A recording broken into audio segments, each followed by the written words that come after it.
Allah Subhanahu wa taala, Tuhan yang mengaturkan segala kebaikan kepada hamba.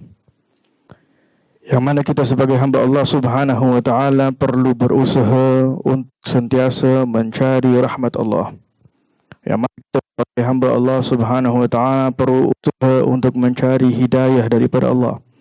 Perlu kita hamba Allah Subhanahu wa taala berusaha mencari segala pemberian daripada Allah Subhanahu wa taala tanpa kita usaha, kerana secara tidak akan diberikan oleh Allah Subhanahu wa taala.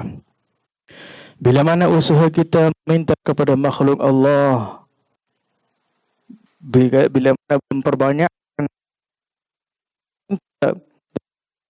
makhluk Allah, manusia akan berada di dalam keadaan menolak. Yang sementara ini perlu mempunyai hati yang terikat kepada Allah dalam setiap keadaan, dalam setiap waktu, sehingga kematian yang akan datang kepada setiap daripada kita, kita tidak mengetahui bila waktunya, yang merupakan sengaja dirahsiakan oleh Allah Subhanahu wa taala agar kita tidak mengetahui waktunya, agar sentiasa kita setiap saat berada di dalam keadaan siap. Dengan itu disebutkan as-sufi ibn waqtihi.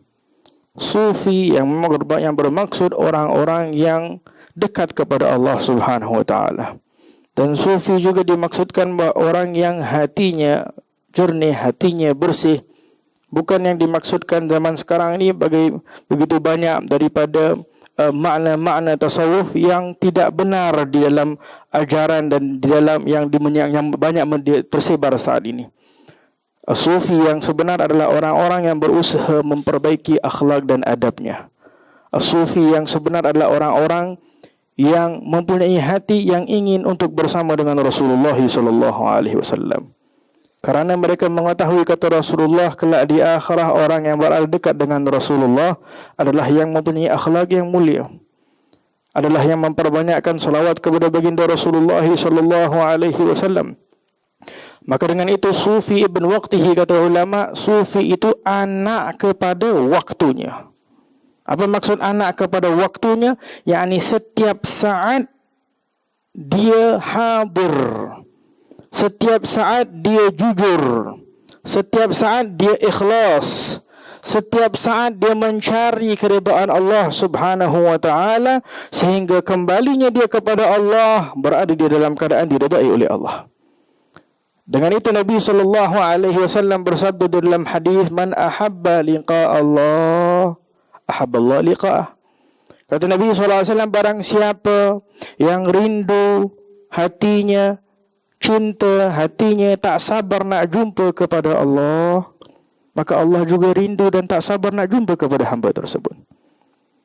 Wa man kariha liqa Allah, dan barang siapa yang hatinya rasa tak bersedia, rasa tak cukup, rasa benci untuk berjumpa dengan Allah, maka Allah pun tak suka nak jumpa kepada hamba tersebut. Wal'iyadzubillah.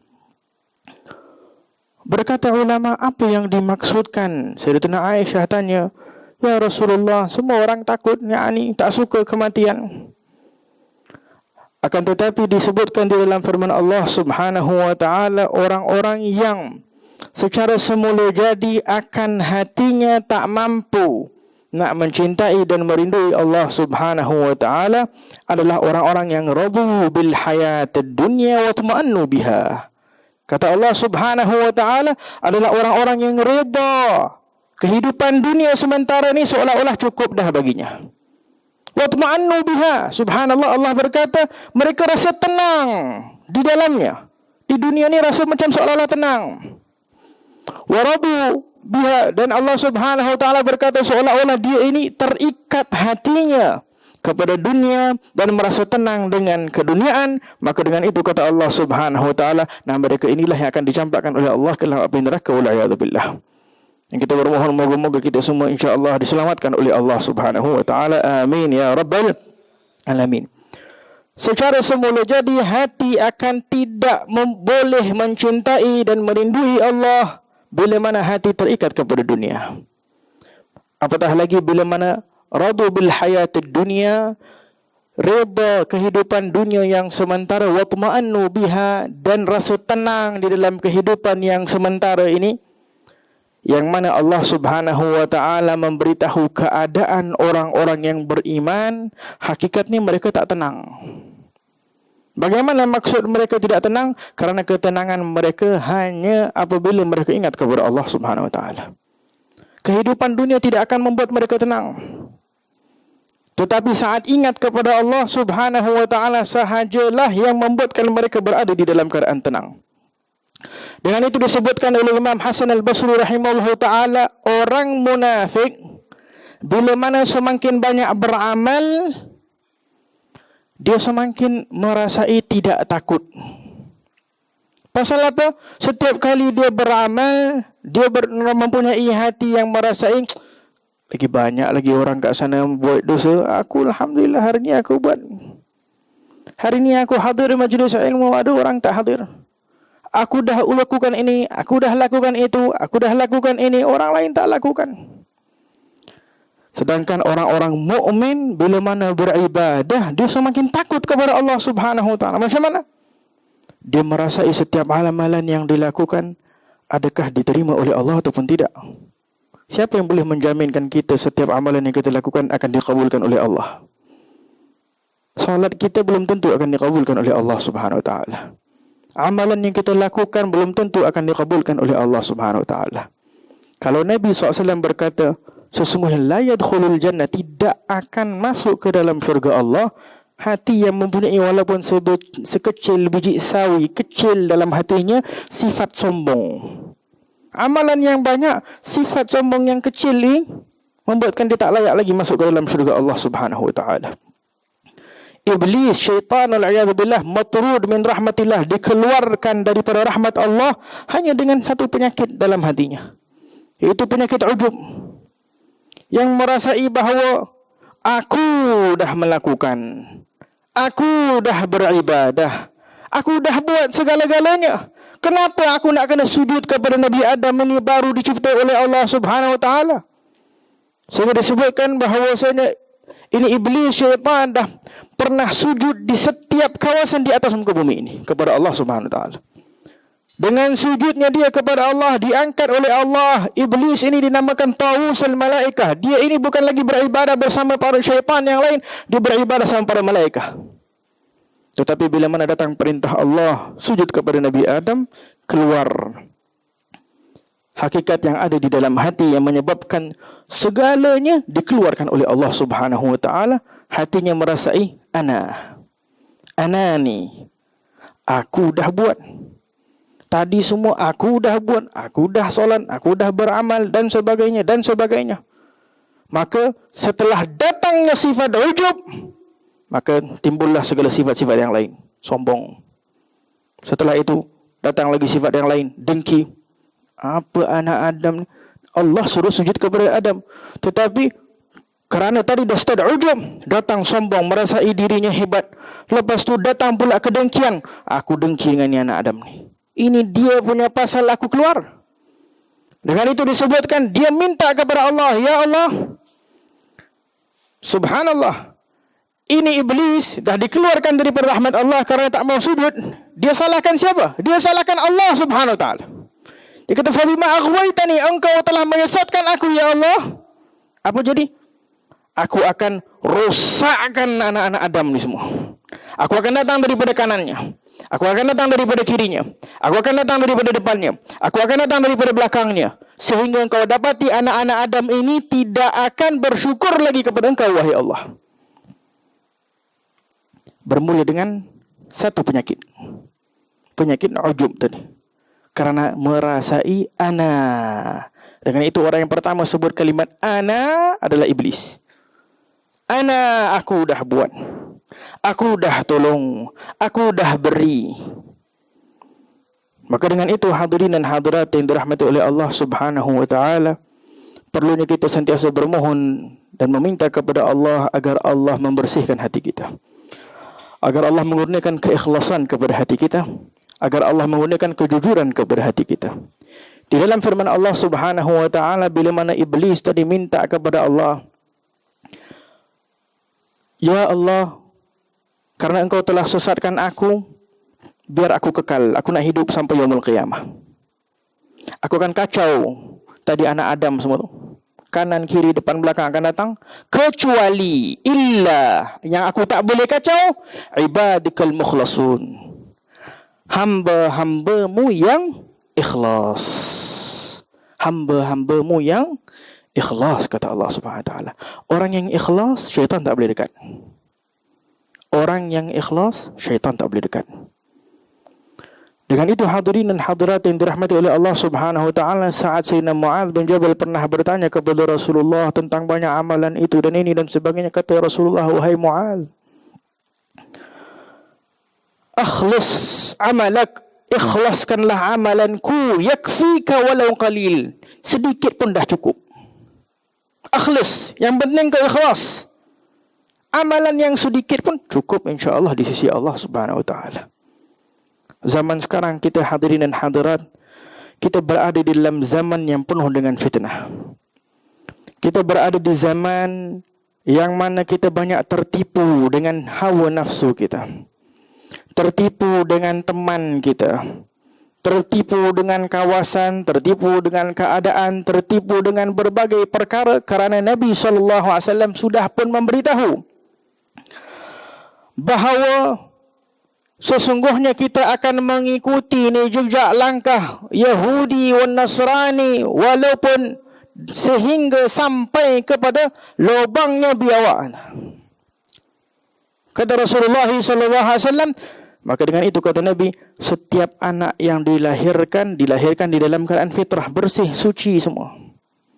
Tetapi yang membuatkan dia ini menjadi Yahudi, Nasrani, Majusi, menyembah matahari dan sebagainya adalah kedua ibu bapanya.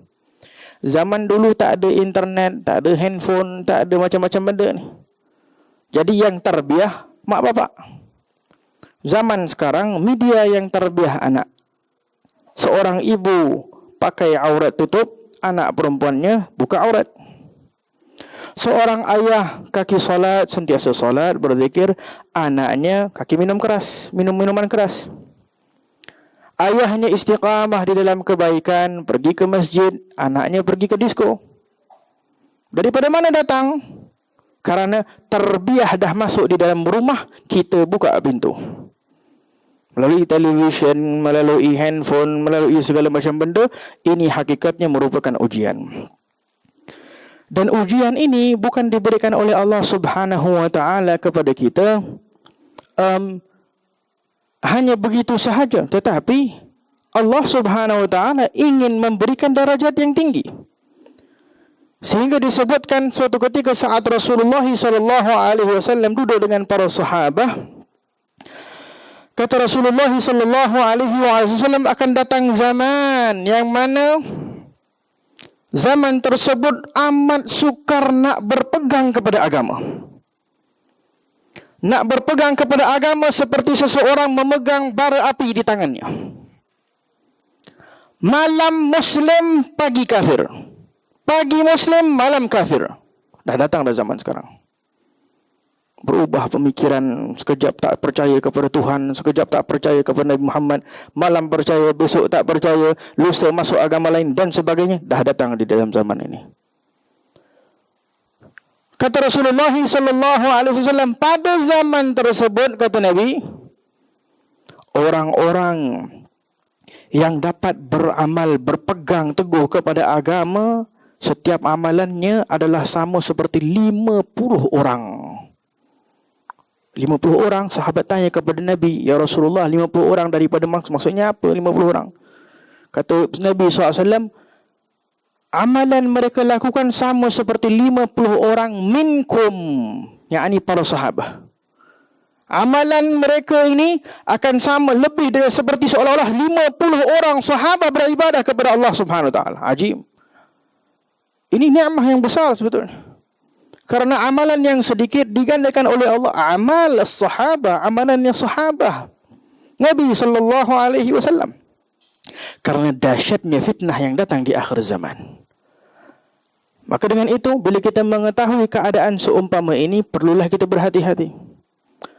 Nak berusaha nak berhati-hati, bukan dengan lidah kita keluar, kita kata kepada orang sana, orang sini, itu dan sana. Bermula daripada qu anfusakum, patah balik kepada diri sendiri. Ini cara yang diajar oleh guru-guru kami. Ini yang cara diajar oleh para orang-orang salihin sebelum. Ini cara Rasulullah sallallahu alaihi wasallam. Kita nak menyelamatkan dunia bermula daripada diri kita sendiri. Bukan kita keluar, hey kita buat sana, kita buat itu, kita buat program dan segala macam benda. Bermula dengan hati kita. Qu anfusakum wa ahlikum nara. Allah tak pandang kepada luaran. Allah tak pandang apa sahaja yang kita lakukan secara luaran. Yang Allah pandang hati kita. Allah tak pandang kita keluarkan hatta 10 juta, wala 20 juta, wala 100 juta kepada fuqara masakin. Allah lebih kaya. Nak keluarkan ke, tak mau keluarkan ke, Allah subhanahu wa ta'ala ghani. Antumul fuqara, kata Allah subhanahu wa ta'ala. Kalianlah orang fakir yang memerlukan aku tak memerlukan kalian. Di sini peringatan kepada kita, wahai para hadirin dan hadirat, kita hamba Allah, jangan pernah menyebut kalimat ana dengan merasai aku telah membantu, aku telah menolong, aku telah memberi. Dengan itu kata Imam Al-Ghazali, ini perkara yang halus. Kata Imam Al-Ghazali, kalau nak tahu ada penyakit hati, kata Imam Al-Ghazali di dalam kitabnya Ihya Ulumuddin, kalau kita suka bantu satu orang, dia orang yang kita selalu bantu, bagikan dia duit, bagikan dia makan, bagikan dia minum, Masya Allah. Suatu hari ada seseorang bergaduh dengan kita, khusumah, datang bergaduh, marah kita dan sebagainya. Dia ini pun yang tadi kita bantu pun juga marah kepada kita. Yang ini tak ada kaitan tadi. Yang ini kita duk bagi dia tadi, duk tolong duit. Kata Imam Al-Ghazali, kalau hati kita lebih marah kepada orang yang kita berikan, bermakna hati kita ada tadi sifat ujub. Pasal apa ini halus?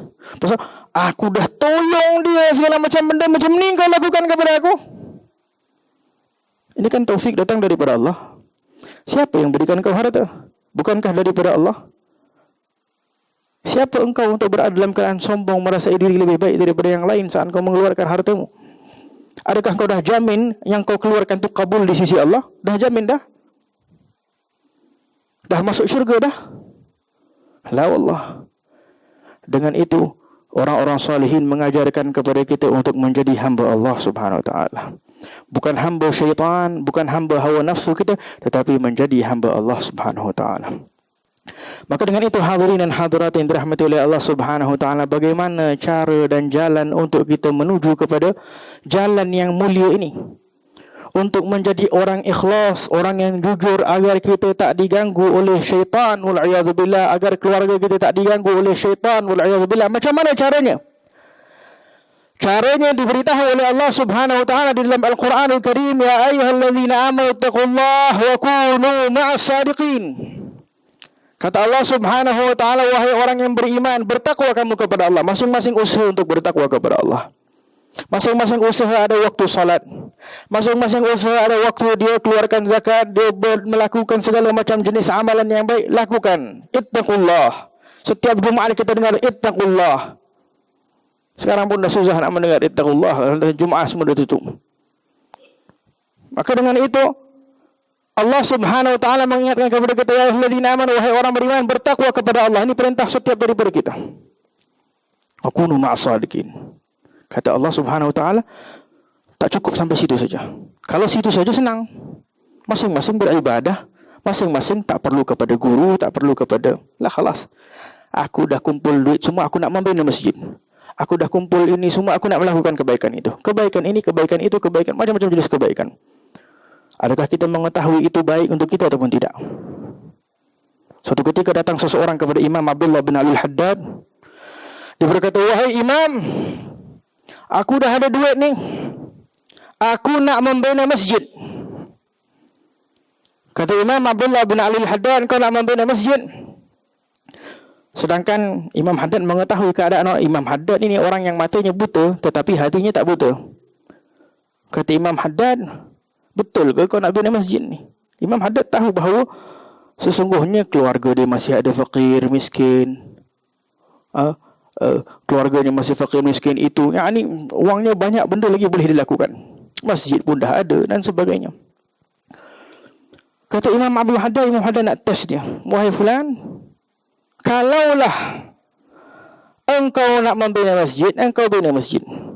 Lepas dah bina masjid, masjid dah siap. Masjid tu kau jangan tulis nama kau, tapi kau tulis nama orang lain, Fulan bin Fulan. Kau tulis masjid itu nama dia orang lain, sehingga orang-orang semua mengetahui bahawasanya yang membina masjid ni Fulan bin Fulan, bukan engkau. Boleh tak? Dia fikir 2 kali tu. Imam, aku dah kumpul ni wang, duit semua berapa banyak, semua takkan disebatkan masjid ni kepada orang lain. Aku yang membina. Semua orang tahu, oh ini masjid Fulan, Masya Allah, semoga Allah merahmati dia, dia telah membina masjid ni. Kata orang tersebut ke Imam Haddad, kalau macam ni aku tak boleh. Imam Haddad kata, macam mana? Dia kata khalas. Maka dia tetap nak membina masjid. Kata Imam Haddad, terserah. Akan tetapi di sini peringatan kepada kita bahawa kalau masih ada sifat ar-riya, masih ada sifat ujub, amalan yang sebanyak mana pun, sebanyak gunung mana pun tidak akan dipandang oleh Allah Subhanahu wa taala. Dengan itu diajarkan daripada kisah ini bahawa pentingnya duduk dengan orang yang saleh. Agama kita agama yang bersambung kepada Rasulullah sallallahu alaihi wasallam secara zahir dan batin. Rasulullah sallallahu alaihi wasallam dalam akidah kita sebagai ahli sunnah wal jamaah, kita masih saat menyampaikan salam kepada Nabi, kita letak di dalam hati kita hadir Nabi jawab setiap salam kita, agar tak terputus dengan meninggalnya Nabi daripada dunia ini. Hati yang hadir, hati yang bersih dapat merasai kedekatan kepada Rasulullah. Hati yang bersih, hati yang tak ada penyakit yang kita sebutkan tadi, ujub, wala kibr dan sebagainya, akan merasai kedekatannya kepada Rasulullah sallallahu alaihi wasallam. Hati yang berpenyakit, yang sakit, seperti orang yang sakit, bagilah dia makan makanan yang manis pun dia tak rasa manis, pasal dia rasa pahit, pasal dia tengah sakit. Bagi tahu kat dia ini makanan manis, dia tak boleh nak rasa manis. Sehingga boleh jadi walayatubillah dia tak percaya lagi dah bahawa kuih itu manis, kuih ini pahit, dia kata. Pasal apa? Pasal dia ada penyakit. Maka dengan itu sama seperti hati kita, wahai hadirin dan hadirat, hati kita perlu kita perbaiki. Nak perbaiki macam mana? Jumpa doktornya. Doktornya siapa? Jumpa orang-orang salihin. Ya ayyuhallazina amanu taqullaha wa kunu, duduk bersama orang yang jujur.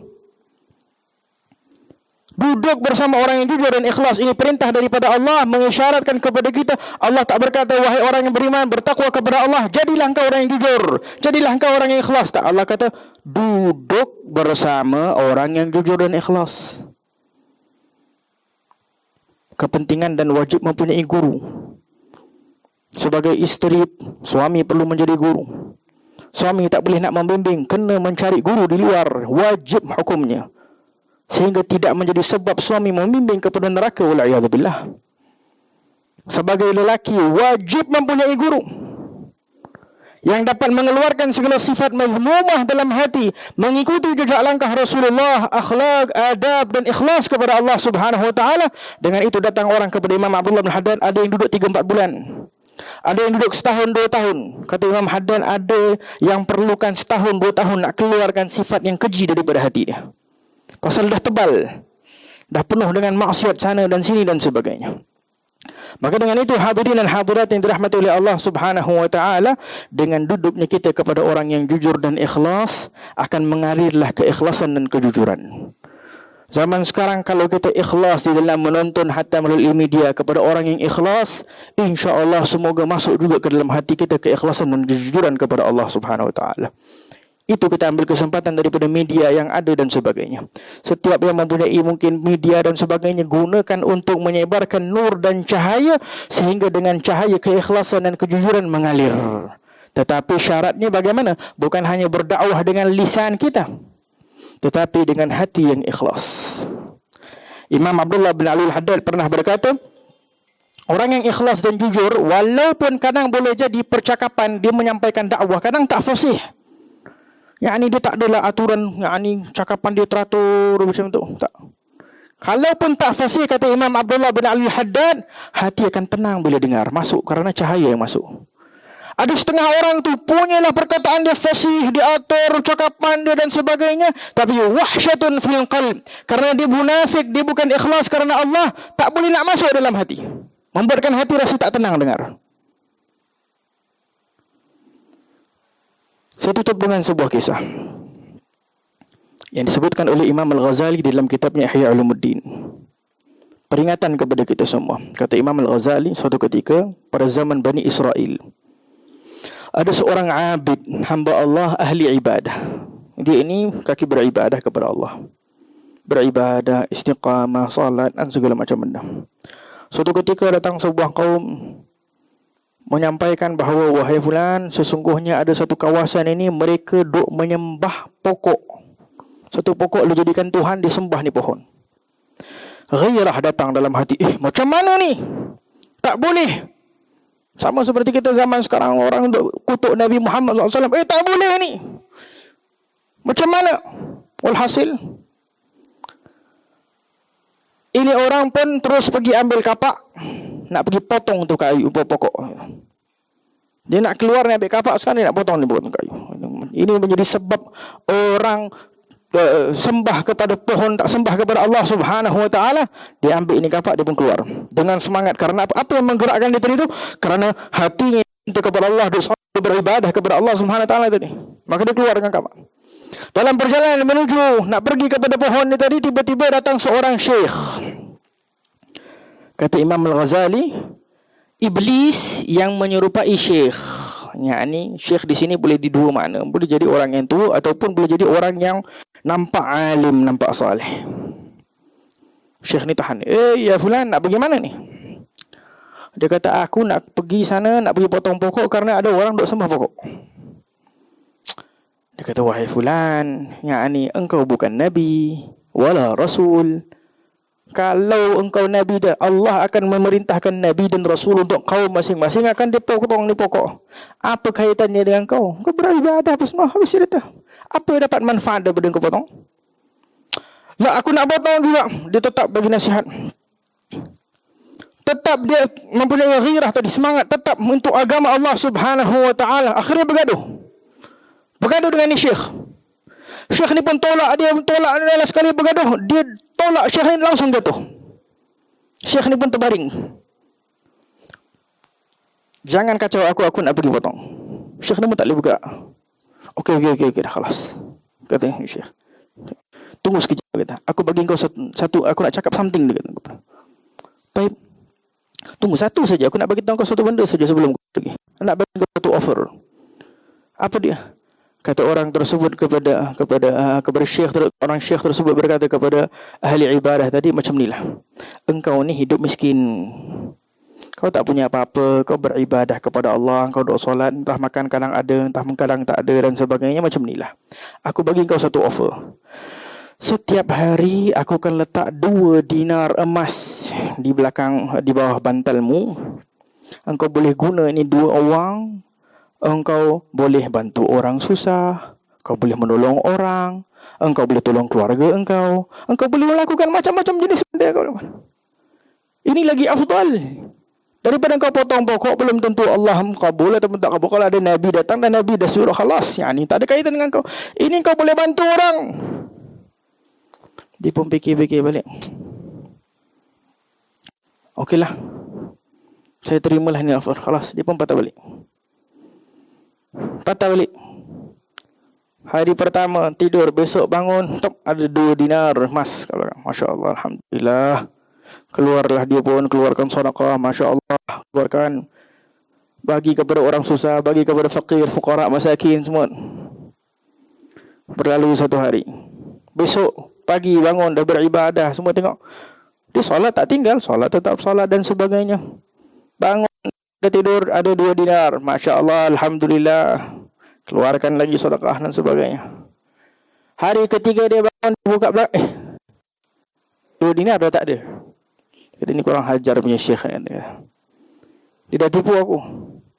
Tadi dia bagi tahu dia nak letak ni setiap hari 2 dinar, dia tak letak lagi dah. Dia pun ambil kapak, patah balik. Sekarang aku nak kena pergi potong pokok. Dia pun keluar dengan penuh semangat. Jalan keluar nak pergi potong ni pokok. Dalam perjalanan terjumpa ni Syekh tadi datang. Nak pergi mana? Kata, engkau dah tipu aku. Kata, sekarang aku dah potong tu pokok. Aku dah tak peduli kepada engkau punya duit tu mana.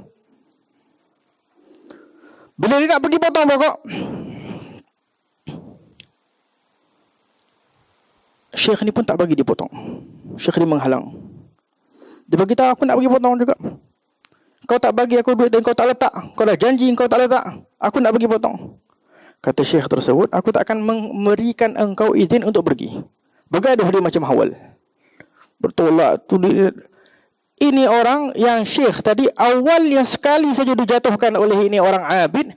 Kali kedua ini Syekh tolak dia sekali saja jatuh. Kata Imam Al-Ghazali macam seekor burung dia letak macam tu saja. Ini senang saja dia bagi jatuh, tak boleh bergerak terus. Dia pun jatuh. Ini orang Syekh macam mana boleh buat macam ni? Ini simple saja dia attack, jatuh terus. Tak boleh nak bangun. Dia buat lagi tak boleh nak bergerak. Ajib dia begitu. Sampai dia dah tak boleh nak bergerak lah langsung. Syekh buat macam biasa saja. Sampai last kali dia rasa macam something wrong. Ni apa jadi ni sekarang? Kata dia kepada Syekh tersebut, lepaskan aku kan, khalas. Aku tak jadi apa, tapi aku nak tahu kenapa tadi awal aku tolak kau sekali saja. Kali ni aku tak boleh nak tolak. Dibangunkan oleh Syekh. Ini iblis ya, bukan Syekh. Ini Syekh yang ini menyerupai iblis. Kata iblis ni apa? Wahai fulan, kau nak tahu pasal apa aku senang nak jatuhkan kau? Tadinya awal engkau keluar dengan kapak engkau punya semangat tadi, engkau nak cari apa? Nak cari keridaan Allah dalam potong pokok tersebut. Kau marah kerana Allah. Kau marah tadi datang ghairah, datang kecemburuan agama kerana Allah Subhanahu wa taala. Sekarang kau datang kerana apa? Kau marah kerana apa? Kerana 2 dinar tak dapat tadi. Kerana dunia. Engkau marah.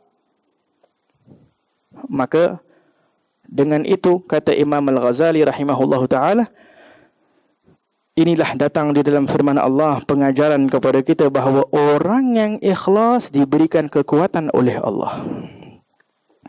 Orang yang tak ikhlas akan menjadi orang yang lemah, akan mudah diganggu oleh syaitan, dikuasai oleh syaitan, wal'iyadzubillah. Maka dengan itu hadirin dan hadirat yang dirahmati oleh Allah Subhanahu wa taala, perlunya kita usaha untuk menjadi orang yang ikhlas, menjadi orang yang jujur kepada Allah Subhanahu wa taala dalam setiap keadaan, dalam setiap apa yang kita lakukan, dan memperbanyakkan cerminkan diri dengan membaca sirah-sirahnya orang-orang salihin. Melihat bagaimana sebagai seorang wanita, melihat bagaimana Sayyidatina Khadijatul Kubra, bagaimana Sayyidatina Fatimah Az-Zahra yang merupakan contoh yang terbaik. Kata Rasulullah SAW, perempuan yang sempurna adalah Sayyidatina Khadijatul Kubra, Sayyidatina Fatimah Az-Zahra, dan juga Sayyidatina Maryam, dan juga Sayyidatina Asiyah. Yang kita dapat sekarang ini masih ada manaqib dan sebagainya. Sayyidatina Fatimah Az-Zahra, Sayyidatina Khadijatul Kubra. Ini yang boleh kita baca daripada sejarah mereka untuk mengikuti jejak langkah mereka sehingga menjadi orang yang salihah. Dan kita sebagai Muslim mencari jejak langkah orang-orang salihin dengan membaca begitu banyaknya sejarah orang salihin untuk mencerminkan diri kita menjadi orang yang salih. Kita angkat tangan dan berdoa memohon kepada Allah Subhanahu wa taala. Moga-moga insya-Allah kita yang dikumpulkan pada malam ini insya-Allah menjadi sebab diberkati oleh Allah Subhanahu wa taala, dirahmati oleh Allah Subhanahu wa taala, dijadikan kita insya-Allah orang-orang yang ikhlas kepada Allah Subhanahu wa taala. Sesungguhnya Allah Maha mengetahui apa yang ada dalam hati kita. Kita angkat tangan dan berdoa kepada Allah Subhanahu wa taala, meminta dan bermohon kepada Allah Subhanahu wa taala agar Allah memandang kita pada saat ini, menjadikan kita insya-Allah orang yang beriman kepada Allah, menjadikan kita orang yang ikhlas kepada Allah, menjadikan kita orang yang jujur kepada Allah Subhanahu wa taala, ya rabbal alamin. Ya Allah, ya Tuhan kami angkat tangan dan bermohon kepada-Mu ya Rahman ya Rahim agar Engkau pandang kepada kami pada saat ini ya Allah, menjadikan asbab insya-Allah dikabulkan segala hajat dan doa kami ya Allah, dengan berkat orang yang saleh yang hadir ya Allah, dengan berkat orang yang salihah yang hadir ya Allah. Sesungguhnya Engkau lebih maha mengetahui siapa yang saleh, Siapa yang salihah yang hadir di dalam majlis ini ya Allah. Kami bukan orang yang saleh ya Allah. Kami penuh dengan nifaq, penuh dengan sifat munafik di dalam hati kami ya Allah.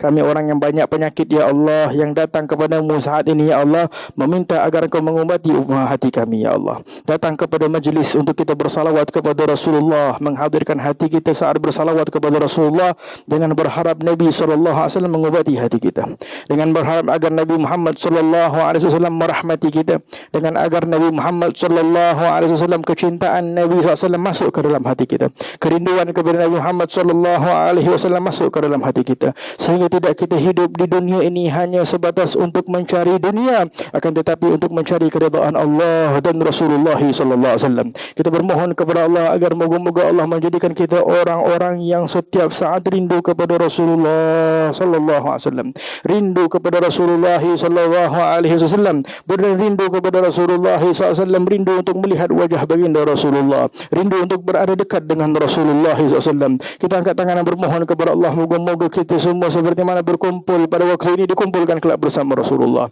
Kita bermohon kepada Allah agar moga-moga Allah menggunakan kita keikhlasan dan kejujuran di dalam meminta dan bermohon kepada Allah agar dapat bersama dengan Rasulullah SAW. Ya Allah, pada malam ini keluarkan sifat munafik daripada hati kami ya Allah. Ya Allah, pada malam ini keluarkan sifat munafik daripada hati kami ya Allah. Ya Allah, pada malam ini keluarkan sifat munafik daripada hati kami ya Allah. Sesungguhnya tiada manusia mengetahui, tetapi Engkau Maha mengetahui ya Allah. Begitu banyak maksiat yang kami lakukan, makhluk tidak mengetahui, tetapi Engkau Maha mengetahui ya Allah. Begitu banyaknya dosa yang pernah kami lakukan ya Allah, Engkau yang mengetahui, manusia tidak mengetahui ya Allah. Kami berpakaian pakaian orang yang saleh di hadapan manusia, seolah-olah kami ini adalah orang yang baik, orang yang saleh, sedangkan di belakang mereka ya Allah kami bermaksiat ya Allah. Kami melakukan segala jenis maasi dan dosa ya Allah, dan kami malu untuk melakukan maksiat di hadapan manusia ya Allah, tetapi kami tidak malu melakukan maksiat dan dosa di hadapan-Mu ya Allah. Ya Allah, kami bermohon kepada-Mu ya Allah, jadikanlah kami orang yang jujur ya Allah, jadikanlah kami orang yang ikhlas ya Allah. Segala yang terjadi musibah dan bala ini ya Allah, kami yakin disebabkan boleh jadi hati kami yang busuk ini ya Allah, hati kami yang rosak ini ya Allah. Dosa yang kami lakukan menjadi sebab bala dan musibah turun kepada kami ya Allah, turun kepada keluarga kami ya Allah, turun kepada teman-teman kami ya Allah, turun kepada kawasan negeri dan negara kami ya Allah. Kami tidak menyalahkan sesiapa ya Allah, tapi kami menyalahkan diri kami sendiri ya Allah, yang hati masih ada kedengkian ya Allah, yang hati masih ada kesombongan ya Allah,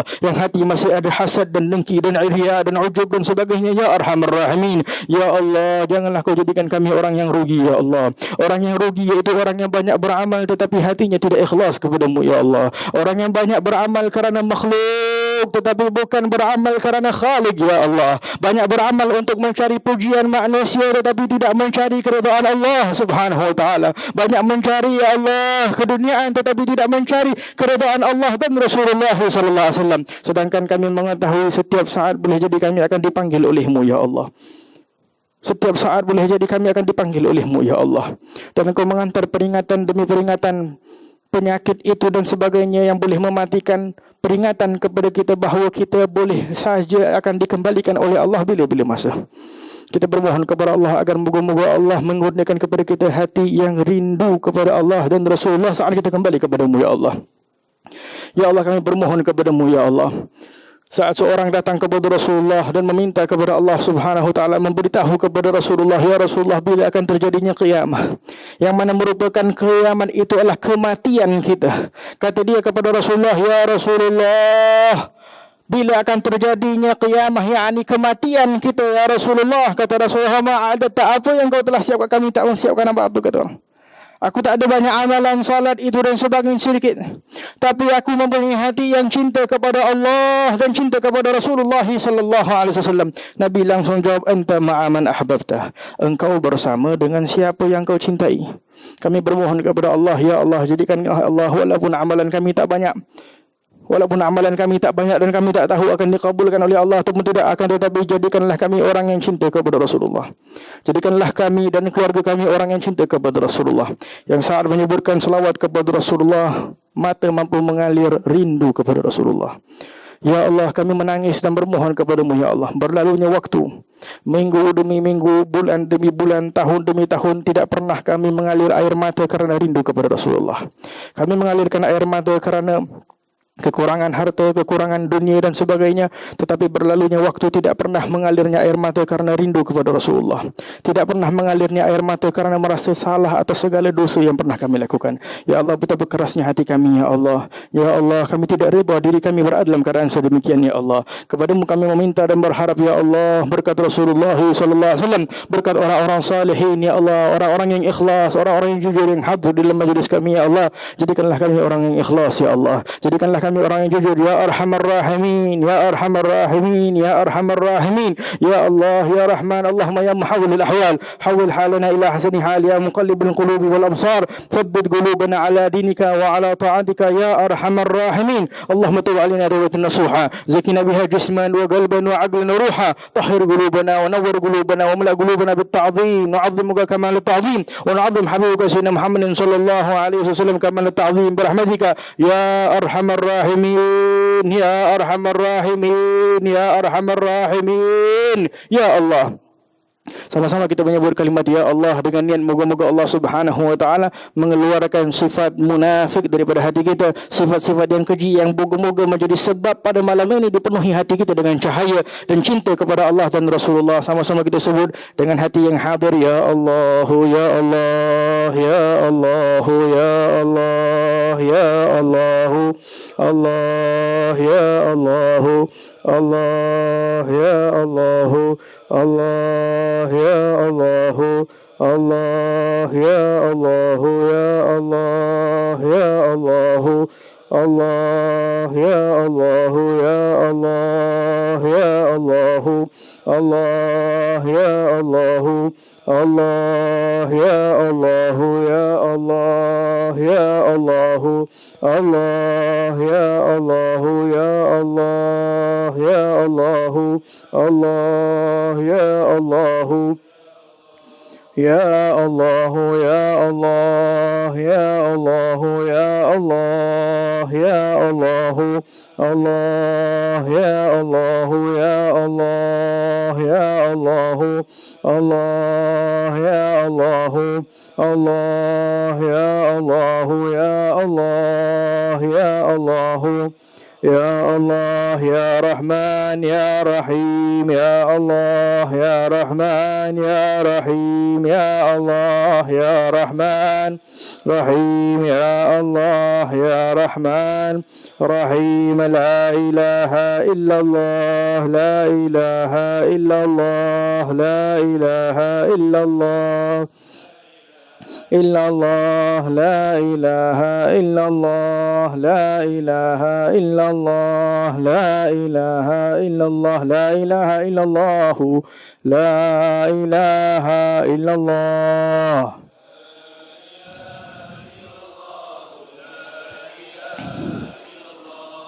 Sebut la ilaha illallah setelah saya sebut dengan hadir hati, dengan niat agar Allah memperbaharukan iman kita seperti mana kata Rasulullah, jaddidu imanakum, perbaharukanlah iman kamu dengan kalimat la ilaha illallah. Dan orang yang menyebut la ilaha illallah ikhlas daripada hatinya, orang itu akan diampuni segala dosa oleh Allah dan akan dikeluarkan segala penyakit hati oleh Allah Subhanahu wa taala. Kita bermohon kepada Allah moga-moga dengan berkat kita menyebut kalimat la ilaha illallah mana kami pernah mengambil daripada guru-guru kami sehingga kepada Rasulullah sallallahu alaihi wasallam, moga-moga insya-Allah terikat hati kita kepada Rasulullah. La ilaha illallah, la ilaha illallah.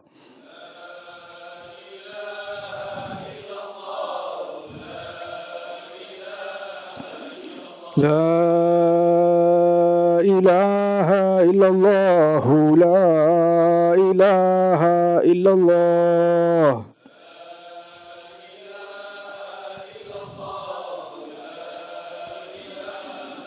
La ilaha illallah Muhammadur Rasulullah.